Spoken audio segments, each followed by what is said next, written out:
Hello, it's Coy, and welcome to the Eclectic Cottage. I'm so happy that you're here. If you were with us yesterday, then you realize that we're going to be doing Christmas in July, Feliz Navidad. We're going to do it Latin style this year. And to get started, I did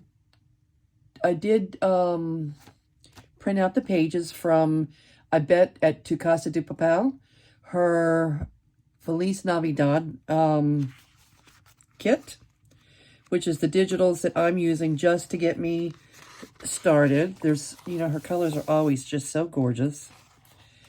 And we're going to do Christmas. It's going to be a month-long project. Hopefully, by the end of the month, we'll have a journal that is ready for our December daily once the time, comes around, and we won't have to be making a last-minute journal. Also, what I'm looking forward to is having the journal ready and using it as a template to create a few other journals that I'm going to be selling that time of year, or gift giving. And I did take a quick look this morning, to pull out some of the Christmas, Christmas supplies. At least I know where they're all at. I've got them pulled in a location. I haven't gone through them yet, but I did, what I did look at and briefly looked at made me think, the Christmas supply box is where all the cool stuff lives. So I'm not ready to start adding Santa Claus or Jingle Bells or anything like that to my journal. And the reason I'm doing the Feliz Navidad is because I've been enjoying, making my, the Mexican style journal that we've been working on for the past couple weeks. And I'm not ready to give up the bright, vivid colors that a Latin style provides. Rather than just the red, green, gold, blue with snow colors in a regular Christmas journal. I think that I'm going to, first thing I want to do is make it Mexican. By adding things, and I bet Papers do a really nice job of getting that started. And then later, like when Christmas time rolls around, December rolls around, I can add more of the fa la la la la stuff, because I'm going to actually, hopefully, be actually documenting my December in this journal. So I want to leave a lot of spaces, or create a lot of spaces with tags or journal, journaling spots, a lot of places to do journaling, or to add photos or memorabilia of things that you happen to collect in December. So that's where I'm at, and I keep looking at the pages. I made 3 signatures, and if I know me, I usually start out with 3 signatures and end up with 5 in the long run. But we're going to start out with 3. And I believe there's 10 pages in each signature, which gives, 40 front and backs. So 40, 80, 120 front and backs at this point. But then I haven't even added any specialty papers or anything yet. So I imagine this thing growing a little bit, and probably, adding the 2 more signatures eventually. But where to start? Starting a new journal is kind of like, I don't know if any of you are, do painting or mixed media work, but some, or sketching, any kind of, visual art. Sometimes when you sit down at that blank page, it's hard to know where to get started. And that's kind of what it feels like to me when you're starting a new journal. Like, I don't know this journal. This is not my journal yet. It's just some random pages grouped together. I did use elastic cording. Let's see what that is. I use elastic cording to hold my pages together until I'm ready to bind them. And this is Mandela Crafts Premium Quality Fabric Elastic Cord. Oh, warning, it's a choking hazard, not for kids under 7. Anyway, that's what I'm using to hold my pages together until I'm ready to bind them. It's easier for me to at least wait until the pockets, flips, tucks are in, and hopefully, you know, some of the trims. I like to have trim on the side of my journals. I like things poking out on the edges and at the top, like this. So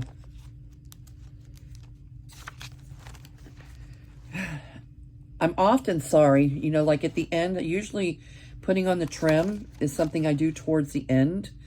And sometimes I just wish I would, you know, do that right from the beginning. Just get some trim on there, get it started so that, you know, there's not pockets and, you know, and things in the way once you start trimming. You can just put your pockets over, you know, over the trim.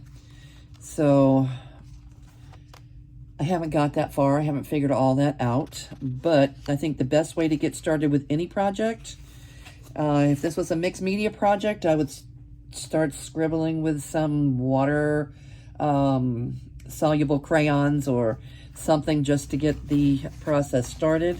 And I think that's what we'll do with the pages here today. Again, I think that I want to start out by, you know, making it Mexican first and using colors that coordinate with Christmas. And it seems like I'm leaning towards, you know, obviously red and greens and a lot of yellows and blues so far. And that'll probably continue. There's some areas that need some immediate attention, like here. I think I want to work on at least this one because it's the first thing I look at when I open up the journal. I don't like seeing that there. So I want to do something there, and I'm going to do that today. And I pulled out a few things, hope to see if that is not wide enough, but as junk journalers do, we could always layer it and we could maybe make a pocket or something right there. So that's one option.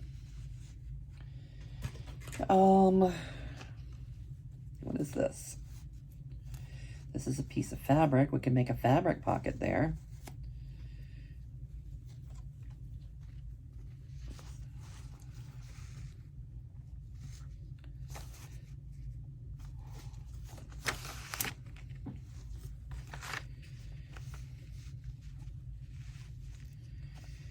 Yeah, we could make a fabric pocket there, and then I would just have to, probably on both sides. All right, let's work on this page. Let's start making this thing ours.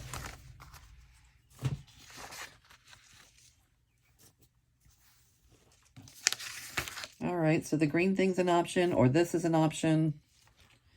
What else? Luckily, I'm not really switching color schemes too much. That's why I stayed with Feliz Navidad. I'm just not ready to give up the vivid, bold Latin colors yet. And because I'm starting a new project, but not starting a new color scheme, I have a lot of scraps that have been sitting here to my right that can be used. We could just cover that up and not worry about putting a pocket until we're ready there.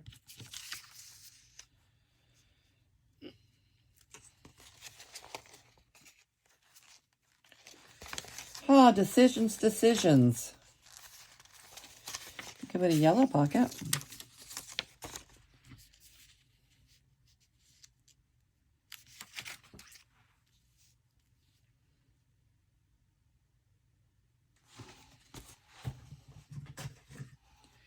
could put a yellow pocket. Maybe this trim might fit here. Yeah, that trim would fit there.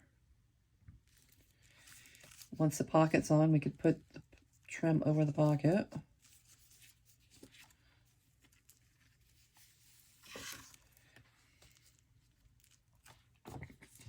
So there's yellow. There's green.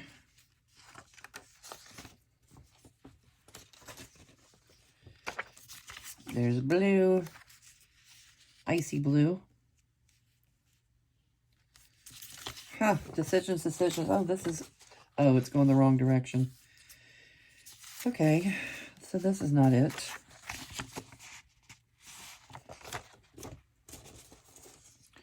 Or we could just cover it in blue, glue the whole thing down, not make a pocket yet, and call it a day.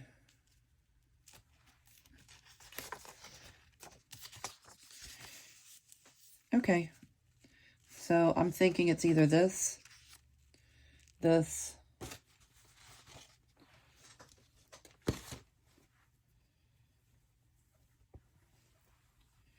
or this.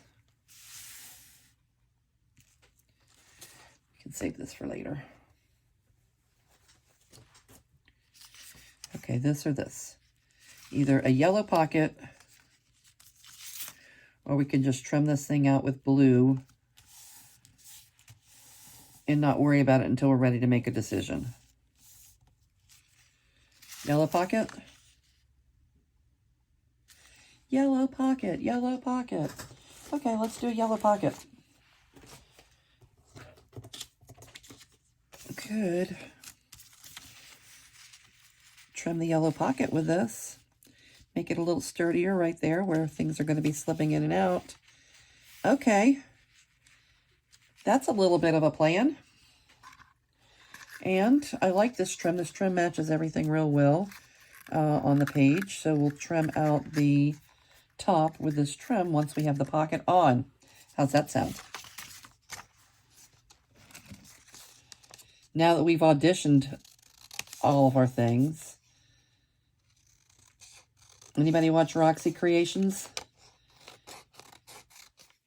She cracks me up when she starts auditioning her items. So we're going to audition. We just completed our audition.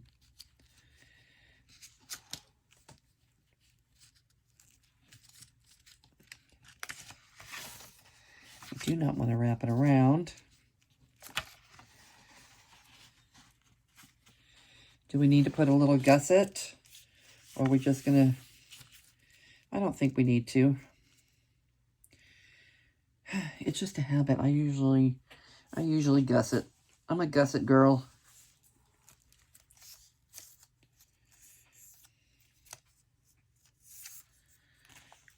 So let's see if there is a skinny strip somewhere that we can gusset with.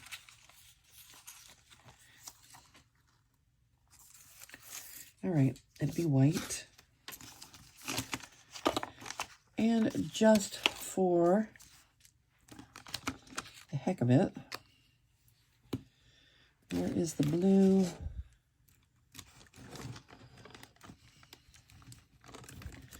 Oh, I don't have a blue one. I have a yellow one. I know the blue one's here some. Oh, here it is. We'll do blue. I'm just going to knock that off in case you happen to be peeking down inside the pocket. You won't see bright white. I'm not a bright white, a plain bright white fan. So this doesn't need to be anything special. We're just kicking back the white.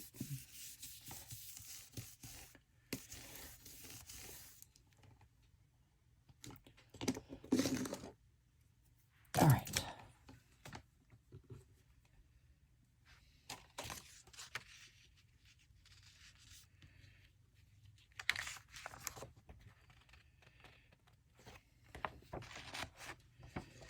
Let's get this trimmed to the right size.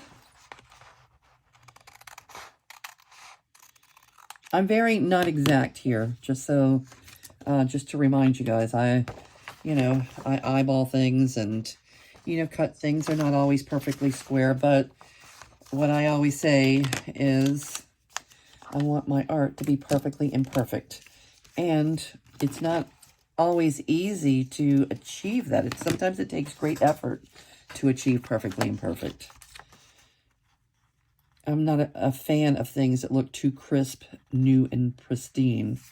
That's why the journal, you know, the journal so far to me is just, you know, just crisp, pristine pages. And that is not a comfortable place to be, a comfortable place to journal, to write.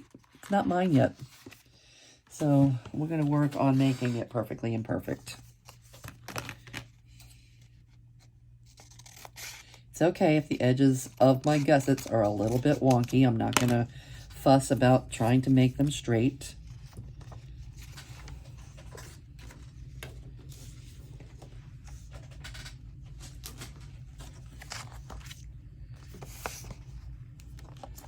If you want to add a little bit of distress around the edges and cut our divot for the pocket and get that distressed. Rachel the corners,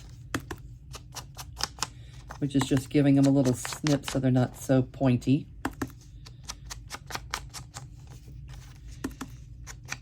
Hi, Rachel at Roxy Creations. That's what she does to her corners. I have a corner rounder. We could use a corner rounder, but it's never where I want it when I need it. So I Rachel the corners, just like Rachel from Roxy's Creations.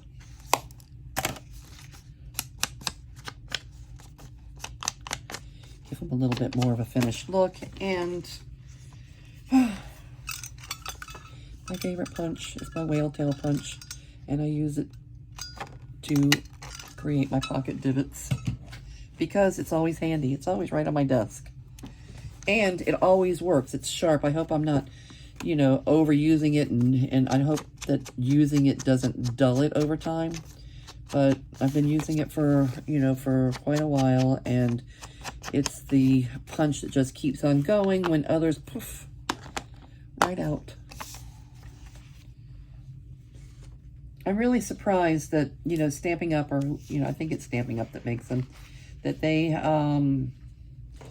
don't bring it back, because it's such a sought after item. And people want the whale tail.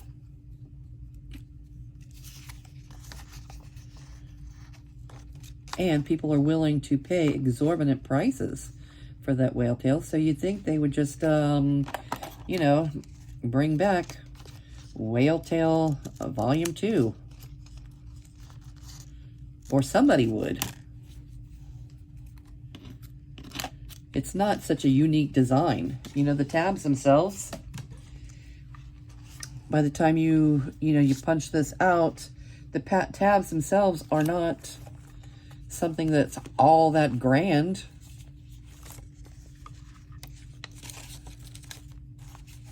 I'm sure you guys already know what whale tails look like, but just in case someone doesn't. The whale tail tab, this is it. And when you fold it in half, it's just a tab that connects to the side of your paper. So I love that. And so do a lot of other people. It's a very sought after item, but lately I've just been using, you know, fabric or trim to make my tabs with. And the whale tail's getting used more for pocket divots lately. Anyway.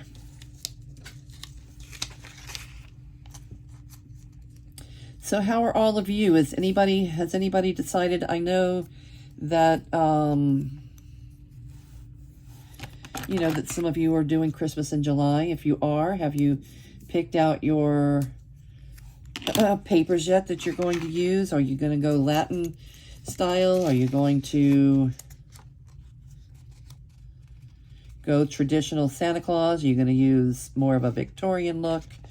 Let me know in comments what kind of Christmas in July journal you might be working on, or maybe you decided not to do Christmas in July.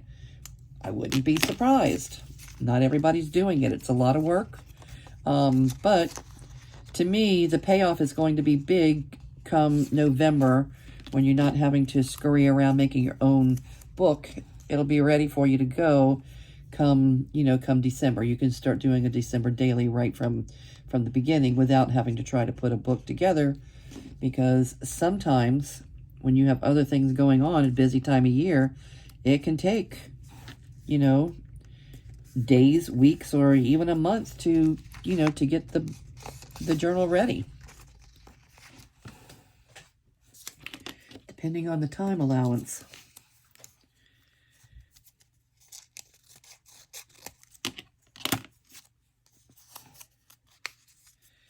Okay, tiny gussets. That gives us a little extra real estate inside our pocket.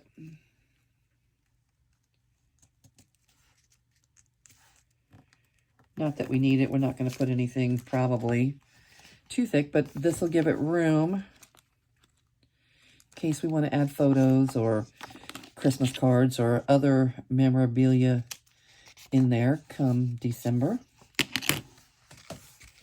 And what did we say that we were maybe going to trim with this? Probably here, because that's where things are going to be taken in and out.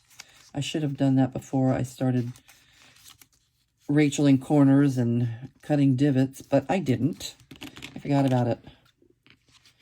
But doing what us junk journalers do, we're just going to keep on moving.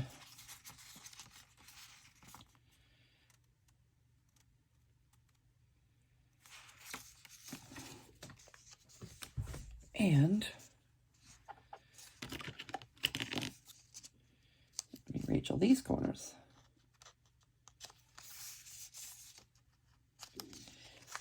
And then we'll distress these edges just a little bit. I'm not an over distresser. Like grunge is not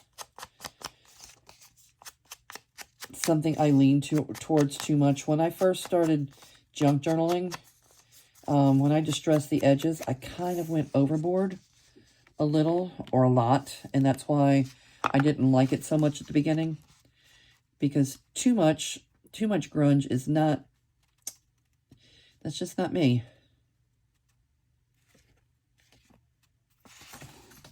All right. We'll go ahead and glue this down, put our divot, and install our first pocket.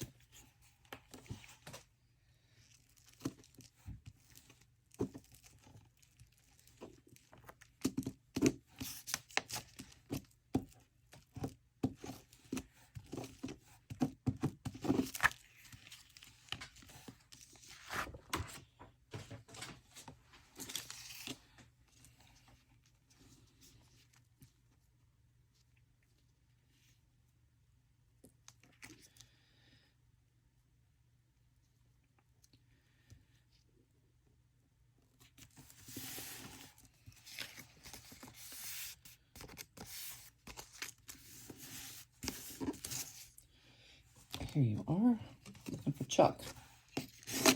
$1 Chuck.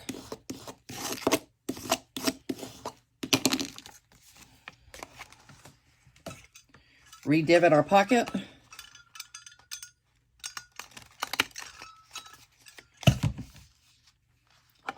Distress it just a little.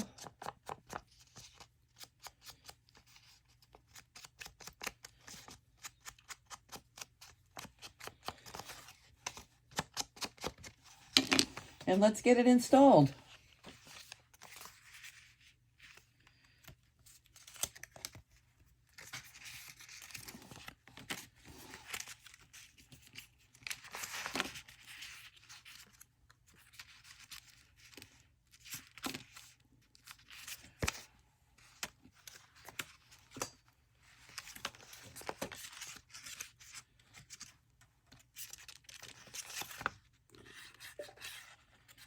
Okay, we're breaking the ice. We're breaking the ice in a new journal. Oh.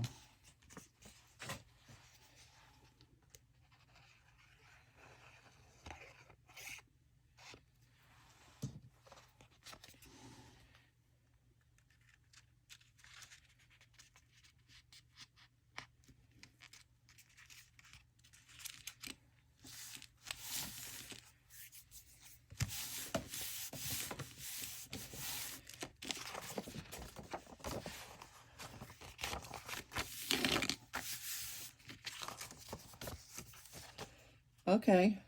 Oh. Right here. We need to trim it back down a little bit. I went a little overboard, it looks like.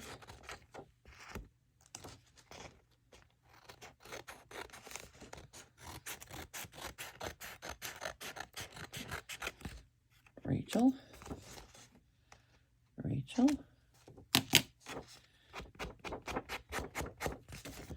And Distress.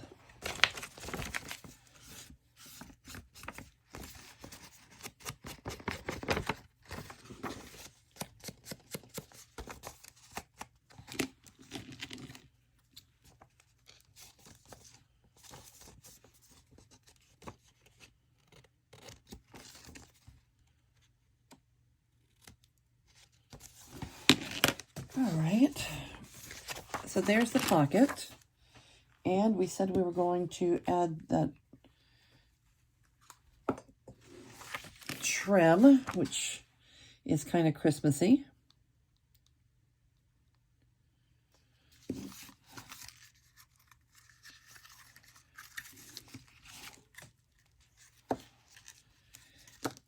I could just trim to the pocket, or we can go all the way across.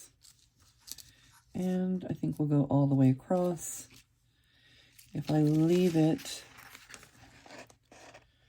up, well, I don't think there's much leaving it up. I have to go right to the edge there. Okay. We got this.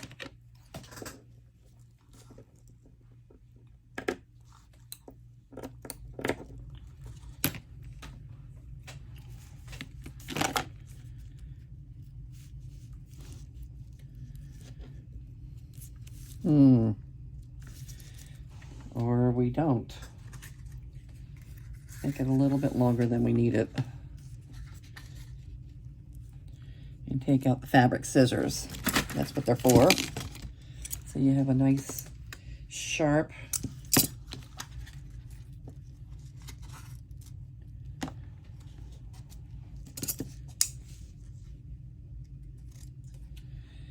all right, I'm pretty sure that's not going to go to waste over there, but I did cut it too short for this installment right here.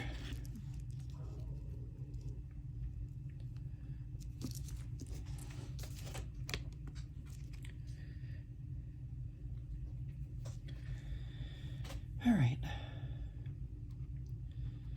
And I do want to make sure that it's glued well right to the edge of the white spots.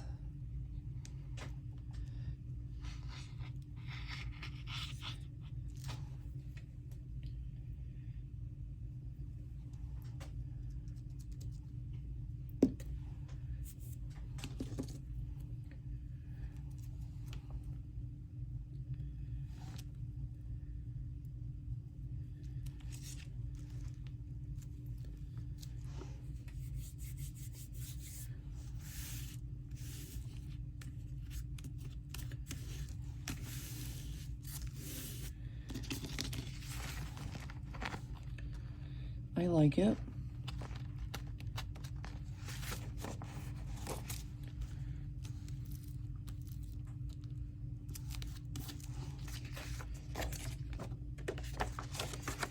Give a little trim to the edge. Coy, where are your fabric scissors? I don't want glue on my fabric scissors.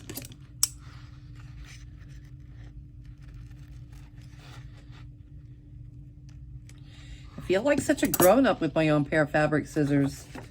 My dad, Al, always had the pair of fabric scissors in the house, and no one touches Al's fabric scissors.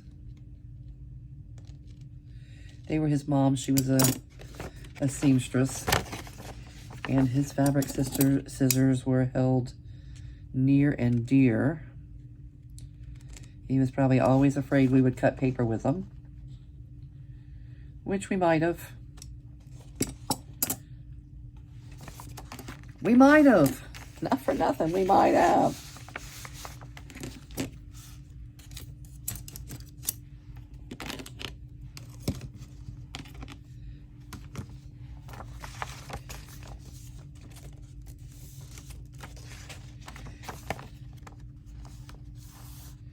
Okay. It's our first little page. Give a little Rachel here.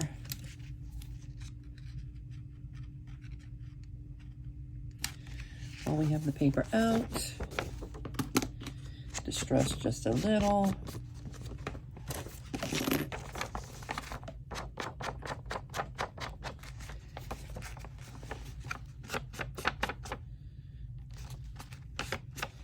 Oh, look at this. October, November, December. That must be how you spell it in Spanish.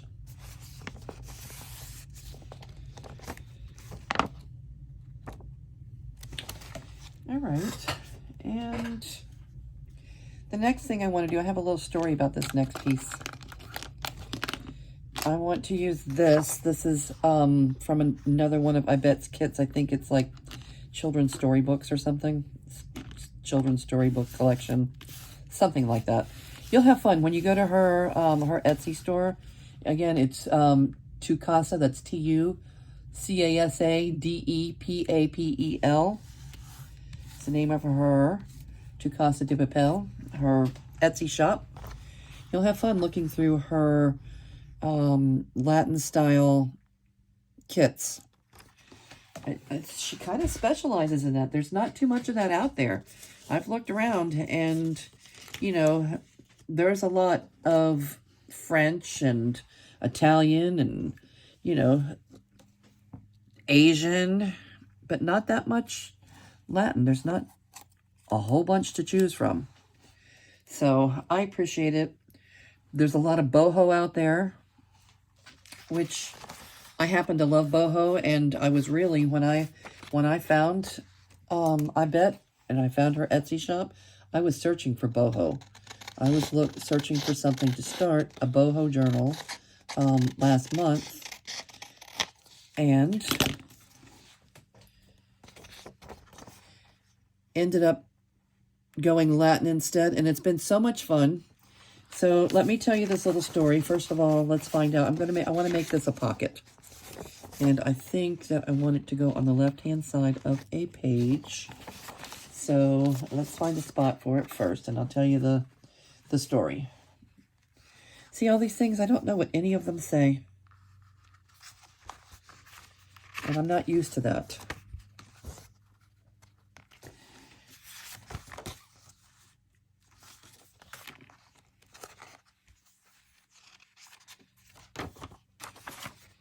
It takes some getting used to. All right, let's put this page back in.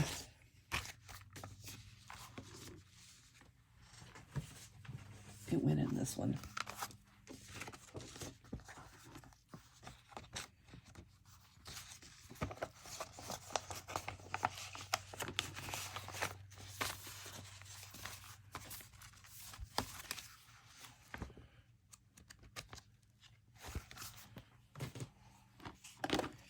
All right, we're finding a spot for the dolls. The dolls are a little, I don't know, this rag doll's a little scary looking, and she looks frightened. But they're cute, very cute. Find a page where they look good.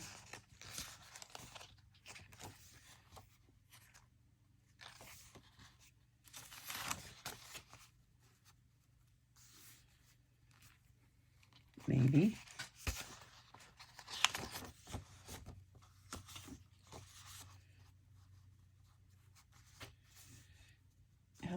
How about here on this nice creamy page?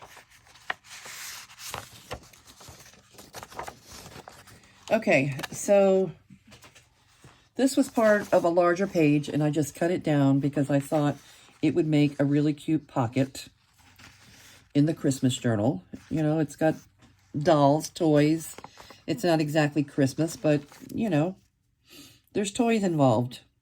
And I love the colors. It goes well with the journal. A lot of her things coordinate well with, you know, a lot of her kits coordinate well with each other. So when I was cutting it out, I thought, you know, I really wish I knew what all that said. I can't read a lick of Spanish. I can't pronounce Spanish. I don't even try and fake it. Okay? I am just now trying to get comfortable to say Tu Casa de Papel. I kept forgetting what that was, what her shop was called, because it's not in English. But now I've kind of said it, you know, said it a few times. I spelled it a few times. I know it says the, you know, the paper, I think it says the paper house. So I'm probably pronouncing it all wrong, but that's okay.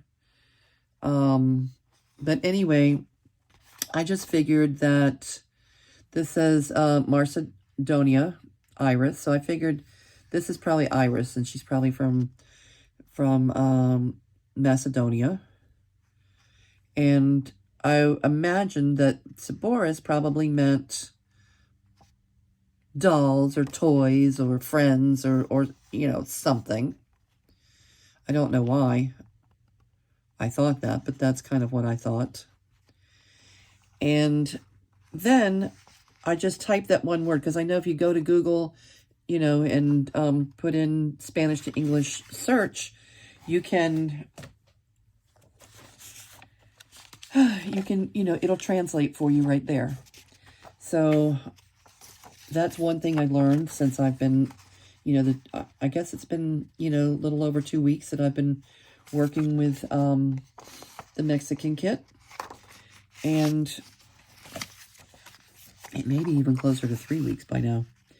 But I've been using Google Translator a lot, and I've learned how to use that, and it's been fun. I've been writing words down, even though I won't remember, you know, a month from now when I go back and look at it, exactly what it says, because I'm not learning Spanish by doing that.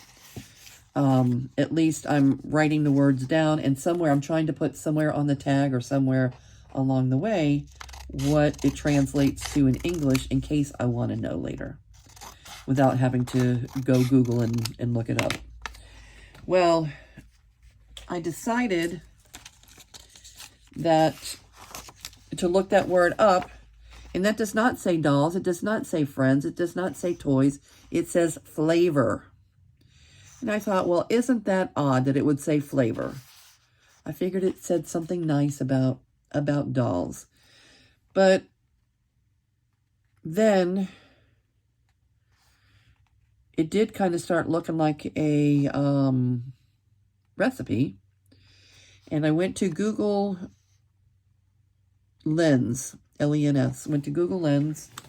And if you go to Google Lens, you can hit translate and you can take a photo. So I took a photo of the words and it translated, you know, what all of this said. And it's directions on how to make a salad.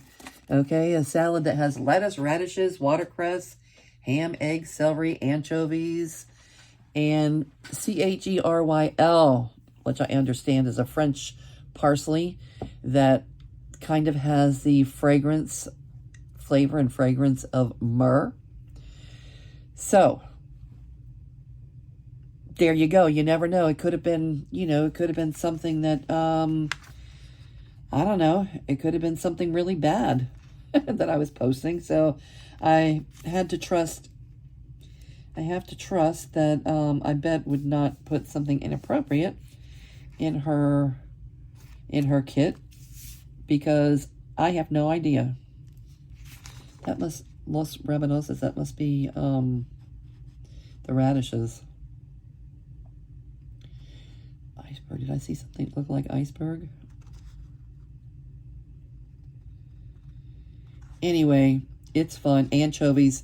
It said in the directions somewhere, it says to debone the anchovies.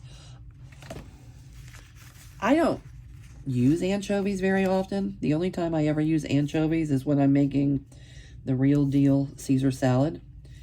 And my anchovies come in a little can, packed in, I don't know, some kind of oil or something. And I just grind them up in a little mortar and pestle thing. And I don't see any bones. I don't know how one goes about deboning anchovies unless it's a whole fish that that you're deboning or something, I guess. I don't know. Anyway, I might not be making that salad anytime soon, but it does sound good with the watercress and radishes, ham, eggs, celery. Kind of makes you hungry. Anyway, that's my story. This is not a story about, and it's in a children's book. I wonder why they're giving a recipe in a children's book for watercress salad or radish salad.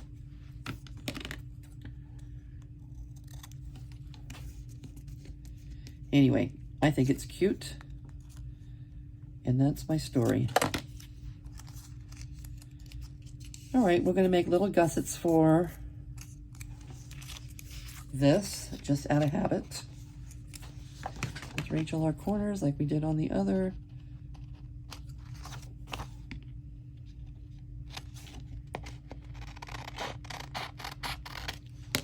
Make sure. Yep, it's just pretty much right on track. I don't know why it wouldn't be.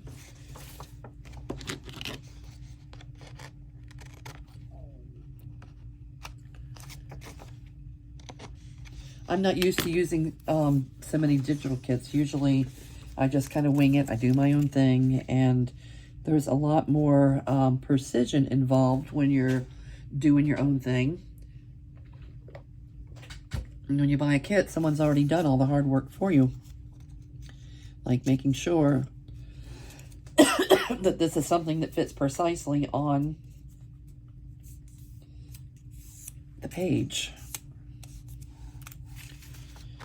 All right, divot.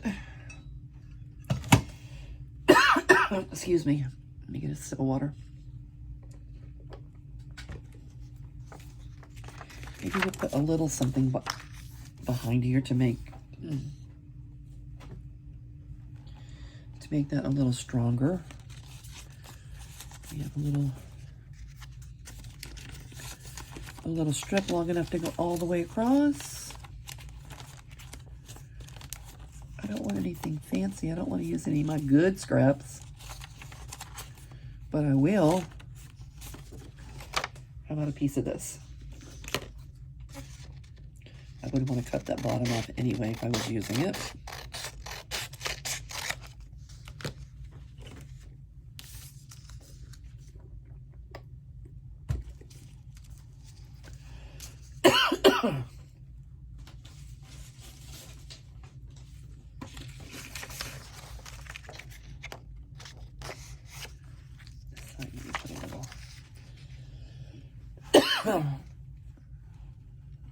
Okay, I had to take a little coughing break. I'm sorry. All right, we are putting the trim on this side. This is the divot side.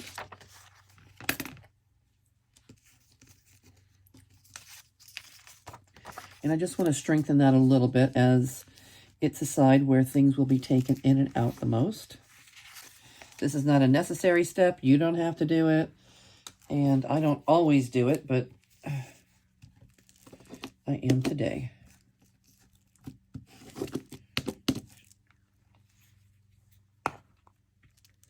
So I can't just put my phone on pause. I think any of you ladies that have YouTube channels that have an iPhone, you are probably already aware of that.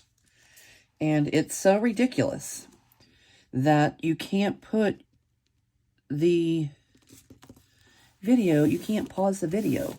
You have to stop the video, start a new video, then after you're finished, stitch them all together. That is, that makes no sense. It's something so simple that Apple could have added as not even like a convenience, just like of course you can pause the video. I mean, it's just like video designer software 101. One of the things that is required is to have a pause button. Android phones, my son-in-law has an Android phone. His pauses. I don't know what Apple's idea is with that. And, you know, I had Apple on the phone yesterday. First time I ever called Apple, but I did have them on the phone yesterday regarding an issue. And I asked the guy, I mean, I know it's not his fault, and I know he doesn't have the power to change anything, but I asked him if he could answer the question on why Apple hasn't installed that very simple option of adding a pause button to the video. And he was very taken back. He had no idea. You know, he works for Apple. He's a technician. He's a professional. He owns the same phone that I own, and had, you know, no idea that it was even an issue for people. He says, I just never thought about it. He says, I said, well, can you check in your system and see if there's a workaround, something that I don't know about, some way that, you know, that if you work around it, you might be able to pause it within Apple, because I have to go. I would be interested to know if anybody else is using iPhone to record your videos on YouTube. What do you do when you need to pause your video? What is your workaround? I'll tell you what I do. I stop the video, wait for the paint to dry, if I'm working on mixed media or something, and then I come back and resume the video. And then at the end, I might have 2, 3, maybe even 4. One time I had 4 separate little videos that had to be stitched together. So I go to, I have an app called CapCut. I go to CapCut, and then it lets you select which videos you're adding. I guess you could also add photos and stuff there. I haven't tried. There's a lot of things I haven't tried yet. I've only been doing this a little over 2 weeks. So every day I learn a little bit more. And as we build community, and as we're asking questions and giving out information, I'm hoping to learn more and more every day. So he looked in his system, and he says, no, there is no workaround. He says, it says right here that there's not a workaround. And he was so surprised that something as simple as a pause button on the video was not available for people that needed it. Anyway, that's my story.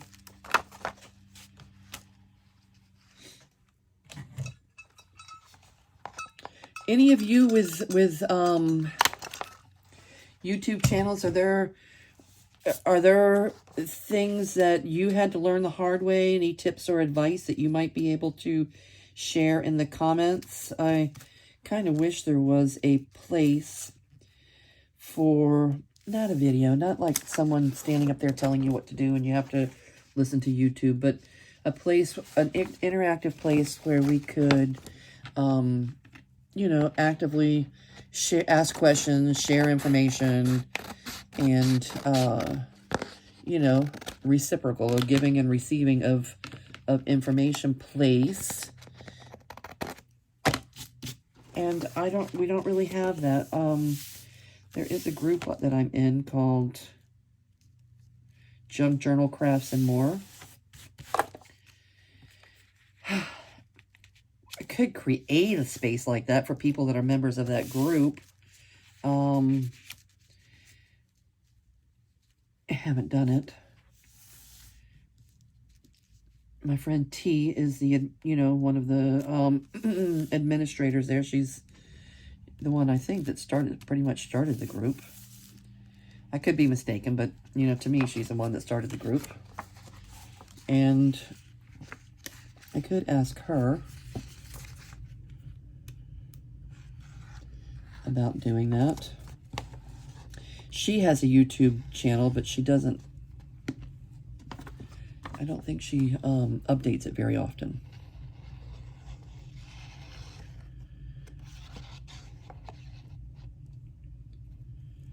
But she is so smart. She knows so many things.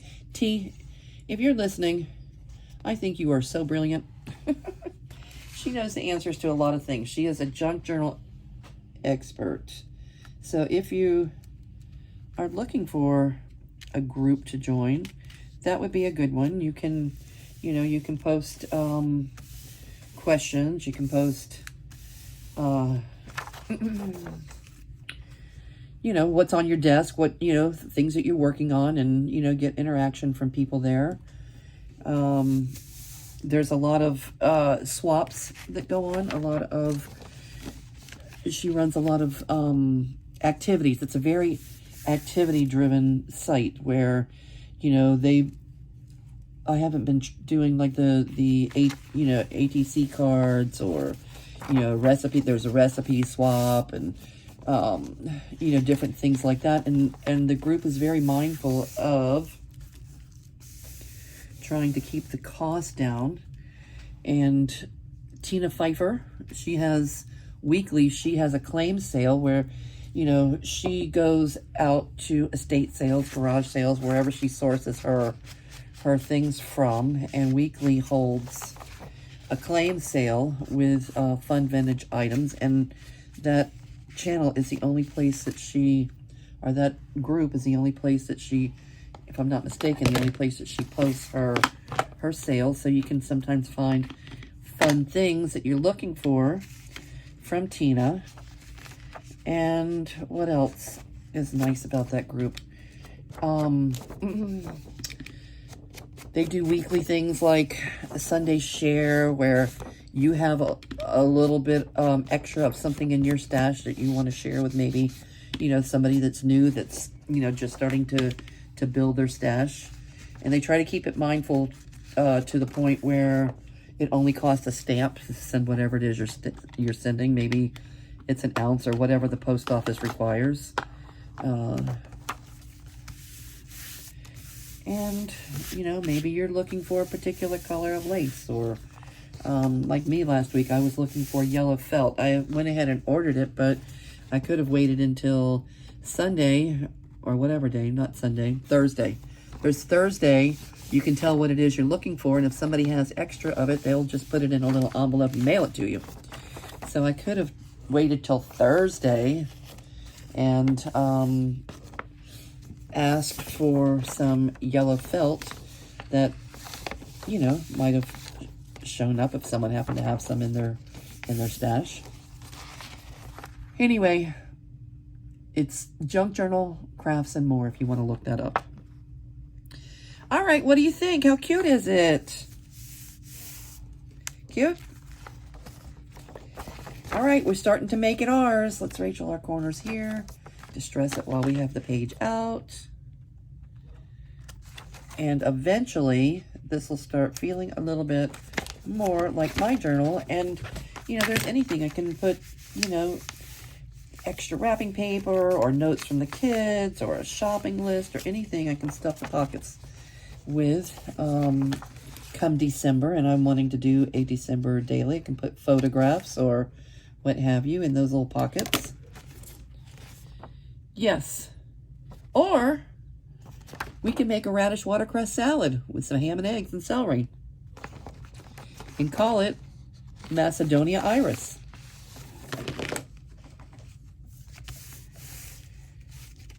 Okay. I don't know how long we've been rolling here. I don't know how long that first before the cough break, how long the video was then. So maybe I should say goodbye for now and call this a wrap. I do want to keep working, so there's some things here that this is from another one of Abette's kits. And it's, you know, the front of cigar boxes. Isn't it cute? I think those would make really cute pockets. And they're just the right size for a page. So maybe I'll do one of those inside each signature. And what else? Oh, I thought this little bunny rabbit. This is very Christmassy. It's a little bunny rabbit card that kind of fell out of the box when I was pulling out Christmas stuff this morning. It would make a cute pocket. Look at that little bunny. Oh, and here's another one. Cute. What else? Oh, these amaryllis flowers on a napkin. That would be fun. Let's see what else is in here. I'm telling you, the Christmas supplies bins, that's where all the cool stuff lives. There is fun stuff in there. All right, I probably won't use Noel in this particular journal. But this, it says London something library.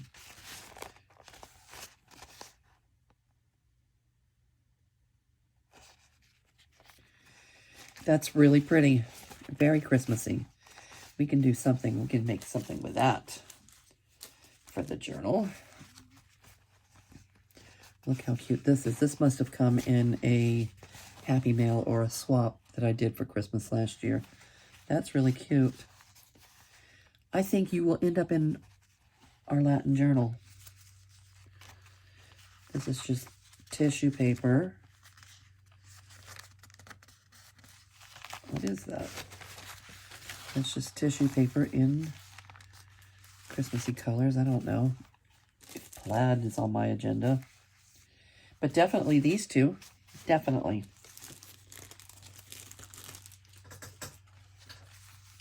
So that's some things. But before I start adding Santa Claus and Jingle Bells and all of that, I do want to make it Mexican. And I think she would make a really cute tuck spot. So I want to add her. I want to put this Viva Mexico somewhere. I've been looking at this for my Mexican journal and just never got it in there yet. But maybe this could go somewhere as a big pop of color. And this and these also are reprints of paintings from some of my older junk journals.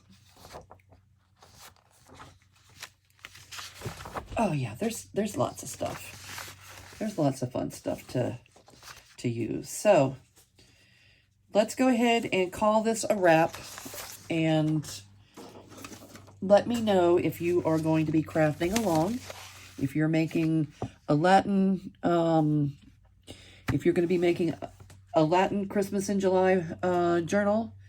I did hear from Anna, another group that I'm in is the Casa Azul group. So Anna did mention yesterday that the next swap in the group is going to be Christmas in July, and she's going to be making that announcement. So that'll be fun. We'll be making the swaps, and we can you know, put them together with, you know, things that we've already got pulled out. If any of you are already a member of the Casa Azul group, I know you are. Some of you have, I know that some of you are subscribed here already. And if not, go check it out. Give it a look. Abette, who is the, you know, the creator, she's the one that makes the digital kit that we're using here. She's a member of that group. She's the one that put this this radish salad recipe on her in her children's storybook kit. And it's a really fun group. And it's growing and it's fun. All right, let's call it a wrap. Thank you, ladies. Thank you, everyone, for being here with me today. Hit the subscribe button if you haven't already. We're going to be working on the Feliz Navidad journal for the remainder of the month. And I'm really glad to have you here, and thank you for keeping me company so long, and I'll see you real soon.